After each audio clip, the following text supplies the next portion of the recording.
Here are 5 reasons why Donald Trump wants to annex Greenland. The first has to do with rare earth minerals. These are critical for everything from military technology to the phone or laptop that you are watching this video on.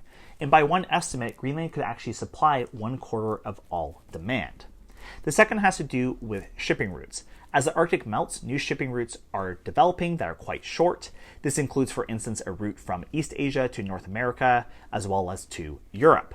In the United States, if it were to have a greater presence in the Arctic, would therefore be able to ensure that its shipping routes are secure.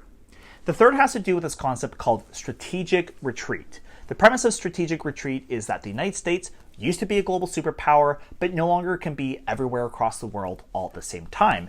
Otherwise, it'd be butting up against other superpowers like China and Russia. Instead, what we're starting to see even in mainstream foreign policy circles is the idea that the United States should, quote unquote, focus on its own backyard. Its own backyard in this case is the Western Hemisphere, the Americas, and the United States wants to turn this whole area into its playground pretty much. That's why we see, for instance, the United States going ahead and kidnapping Maduro, and now these proposals to annex Greenland. Related to this, of course, I also think, is that Greenland is now becoming a wedge issue to help accelerate the strategic retreat. And what I mean by this is that the United States and Europe have actually diverging policies when it comes to Russia.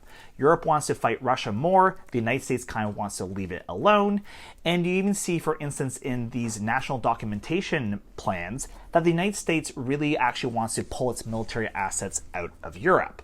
Well, how could it do so? Well, one way is to do something very unpopular with the Europeans, like, for instance, annexing some of their territory, and then with that getting kicked out, giving the United States exactly what it wants. The second thing I've thought about, and a lot of people haven't talked about this, is I think the policy of invading Greenland is a way for Donald Trump to purge his government. It's unpopular to annex Greenland, and that's precisely why this would work. Upon annexing Greenland, you'd probably see, for instance, members of the military resign or protest, and that provides Donald Trump the perfect opportunity to identify who is not loyal to them and have him fired or arrested. The fifth and final thing, though, I think is actually existential and psychological. Donald Trump is quite old, he wants a legacy, and this is the last term that he can legally serve.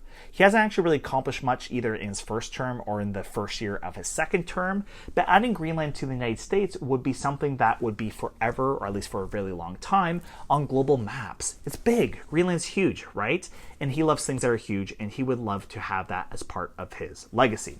So there you go, 5 reasons why Donald Trump wants to annex Greenland. Please leave your comments, share, like, I really appreciate it.